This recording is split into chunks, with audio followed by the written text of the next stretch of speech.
Charlottesville situation was both sides are wrong and both sides need to back up. And I think that's something people wanted to hear him come out and say, hey, this one side is more disgusting than the other. But he didn't even have to. Unfortunately, he didn't even have to go there. Why not just come out and say, I don't agree with it? I didn't even hear that. Well, and that's something. Well, he did say that he did not condone either side. And that's something that he did say, is that he thought that the left that was there because George Soros, who is a billionaire, bust in like 20 buses full of armed protesters with the extent purpose of starting a fight. Well, that's wrong. Mm-hmm. But then on the other side, you've also got the people that are flying the Confederate flags and all of those. He won't use the term disgusting, but I'll call them disgusting because they have no place in our society. And, any of that rhetoric. Have people running through crowds and cars, killing people. Exactly. That is just, to me, that is absolutely ridiculous. But just like there were a lot of circumstances where presidents in the past, they try to not even get involved in those things because they always look at it. What does every politician look at whenever a situation comes up? How is this going to affect me getting reelected? And I hate the fact that plays into it. But just like with the situation down in Alabama, and you and I were talking about this on Facebook, the people that hated him for making the SOB comment, which I agree, he should have used different words. He was wrong to use that type of language in that particular setting in a public where he's trying to help a senator get elected. That's not the right time or place. If he wants to do that in his own personal residence, among his own family, I mean, let's be honest, we all say things when we're with our families or close friends that we not necessarily say out in public. But I agree with you. He shouldn't have used those terms in that setting. That being said, everybody's up in arms. The people that are hating him because of him saying that yesterday or the day before, whenever it was, and he knows this, and that's the other thing that people have got to grasp. This man made most of his money, not really in the hotels, but by being in the media with The Apprentice and all of those things and living in New York literally all of his life, which is the media capital literally of the world. Now, people in L.A. would probably fight me on that. But this man knows how to manipulate the media, and he knows who he's talking to from a constituency standpoint there in Alabama. And I guarantee you, one of the things about him is he doesn't do anything without thinking about, is this going to have repercussions with me in my reelection? And unfortunately, the truth is no, because the people that hated him for making those comments the other day, they hated him before the election. They hated him during the election. They were never going to vote for him anyway. And so the people that were in that audience, they're going to vote for him no matter what he does, unfortunately. Yeah, it sounds like. That's another part of it, too, is, he may have gotten out there a little bit crazy, with his words. And he was wrong to use those particular terms. But at the same token, he's not going to receive any voter backlash because the people that weren't going to vote for him and hated him, I mean, how much further can they hate him, for crying out loud? You know what I'm saying? Oh, I'm sure it can get worse. I'm sure it can get worse. I didn't think it could get any worse than Charlottesville until yesterday. So I'm sure there's more to come. I mean, what are we, 6 months into it of 4 years? Right. I'm sure there's more fun times to come. A quick question. Well, go ahead. Go ahead. I think no. A lot of people right now, well, the thing that's sparking the conversation is the narrative that these players taking a knee is disrespecting the flag. And then you have two separate opinions on that. Taking a knee, disrespecting the flag, Coach, what is your opinion? My opinion is that it is disrespectful, and I'll tell you why. As a I had two grandparents that fought in both World War II. My one grandfather was in the Navy. My other grandfather was a tank commander that went through and liberated the Jewish concentration camps through France and into Germany. Mm-hmm. And he actually saw the horrors that came of Hitler and all of that stuff. So when I look at it this way, there were more than it wasn't just white people that were fighting for this country and have given their lives for this country. There's been black people. There's been Hispanic people. There's been Italian people. There's been people from all races, quite honestly, and all faiths that have given their lives for the freedom that we have. And right now, see, I have a problem from my perspective with this whole oppressive word that keeps getting thrown out there, because I think of oppression. Are you there? Yeah, it kind of faded away some.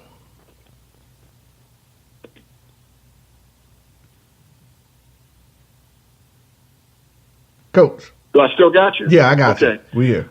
Because when I think of oppression, I think of what we saw with the Syrian refugees, and I see with the poor people of Venezuela and Iran and Iraq, where these people are of the same faith in Islam, they're of the same color and all of that, but yet they're being butchered by the hundreds of thousands, and you're seeing bodies washed up because they're having to escape these murderous regimes. To me, that's oppression.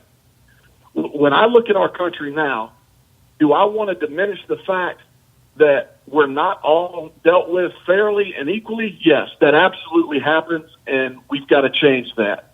But to use the word oppression in today's United States, I don't think people that use that word understand exactly what that means. And a case in point is, this is not the 1960s and the 1950s where people from both sides, more from the black community, with Martin Luther King and with Malcolm X and those guys, where they had dogs sicked on them. The police were beating people up left and right, although we've had certain instances of that here today. And that has to be addressed, number one. And I agree with that part of it. But as far as a segregated, oppressive regime from a government that is trying to keep people down, I don't see anybody in our country getting out on the rafts and leaving to escape because their very lives are in danger. My sister is a gay woman who is married to another woman. Some people hold them in judgment because of their decision and because of the way they've decided to live. Nobody has dragged them out into the street and beat them up for it, although I'm sure there's some people that have probably thought about it, but they've kept their distance. And quite honestly, if anybody ever harmed my sister or anybody that's a friend of mine, or even if they weren't a friend, if somebody was being treated unfairly or was being accosted, you told me that there was a certain circumstance that you had faced with your family in downtown Greenville. And I told you, I said, look, you let me know where you're at, because if any of those people hurt you, I will beat the pulp out of them. Because I do not agree with people being disrespectful. I don't care whether people agree or not. Mm-hmm. So I look at where we are in 2017. This is the same country. And for some reason, this has got to get explained to me, and nobody can explain it to me. But this is the same country that just elected a black man as a president twice to the White House. And it wasn't just one group that did it. It was all of us together that made that happen. And what disheartens me is when I hear people wanting to diminish that, because it wasn't but in the 1990s, before Tupac died, where he actually came out in one of his songs and said, we'll never see a black president. But the fact that we actually got to the point as a country to where all of us were okay and allowed this man to go and fulfill that role, see, to me, that kind of oppression isn't the right word. Now, if you want to say being treated unfairly, if you want to say that there are certain circumstances like you dealt with in Chicago where there was a double standard that needed to be addressed because it was a violation of the Constitution, In that regard, absolutely. I totally and unequivocally agree with that, and it's got to get fixed. But when I sit back and I look and I realize the people that have died, and even though, it seems to be that there's this, well, I have the right to say it. Well, yeah, you do, and those people went and died to give you that right. But at the same time, this is where I agree with Jim Brown, in that if you want to protest something, fine. There's a forum and there's a way in which to go do it. Muhammad Ali did it. He said, you know what, I'm not going to box for 3 years. I'm going to give up, I believe so strongly, against the Vietnam War and what my country is doing to me, that I'm going to give up the prime of my career. I'm going to give up millions of dollars that I would have made, and I'm going to go fight for what I believe in. If these football players believe that strongly, I would have no problem if they, like Jim Brown said, then go in and be an activist. Go fight for what you want to be. Give up your career. Go out and do it, because you can't in one stance say, I feel like I'm being oppressed, but at the same time, you're making $17 million a year in the same country that saying you're being oppressed in. Those two things just don't add up. And so when I look at the flag, I think that it's all of our responsibilities to respect the men that have died. People don't realize that over in the fight for our country, going all the way back from the Revolutionary War to the Civil War to the Korean War, World War I, World War II, over 3 million Americans, black, white, Hispanic, whatever, have died for our freedom. And for me, that demands our respect. And that demands that for that moment, that 5 moments, yes, America has had her problems. Yes, we have had our fights and our infightings, and we've got ways to go to get where we need to be. But at the same time, these people died for me, and they died for you. And I can put all of that political stuff aside and pay my respect to those people that died, so that I could at least have a chance to make the best that I can make. And so, although they have the right to do it, I understand they have the right to do it, but I think there's a different way. I just don't think in that forum that's the stance to do it, because the red, white, and blue in the flag, that red means the blood of all the people that have died to give us our rights. Right. Well, and this is my rebuttal to that. At first, initially, I was 100% with you, just by having family in the military, and of course, Sure. Growing up in school. That is what you was told. This is what you're supposed to do. National anthem come up. You stand up, you take your hat off, you put your hand over your heart, and you respect those fallen soldiers. And for the majority of my life, that is what I thought. Point blank, period. That song come on, the flag drop, you show respect. But then, when they started kneeling, and I still thought the same thing. As soon as Cap did it, I was like, you know what? That's freaking disrespectful. Until I listened to him and realized why he was taking a knee. I don't think he was disrespecting the flag or the military at all. I think he was trying to bring attention, which is what these players are doing now, and it's working.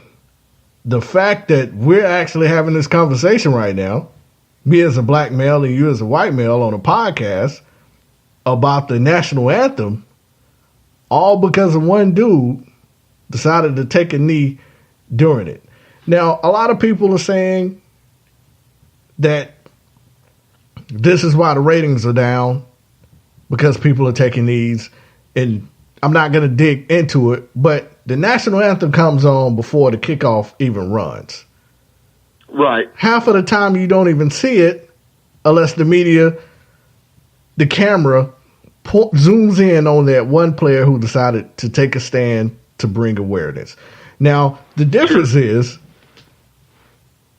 a lot of people say exactly what you say. They look at the flag, they think about the national anthem, and that's what it means to them. But to other individuals, that flag It's not the swastika, but maybe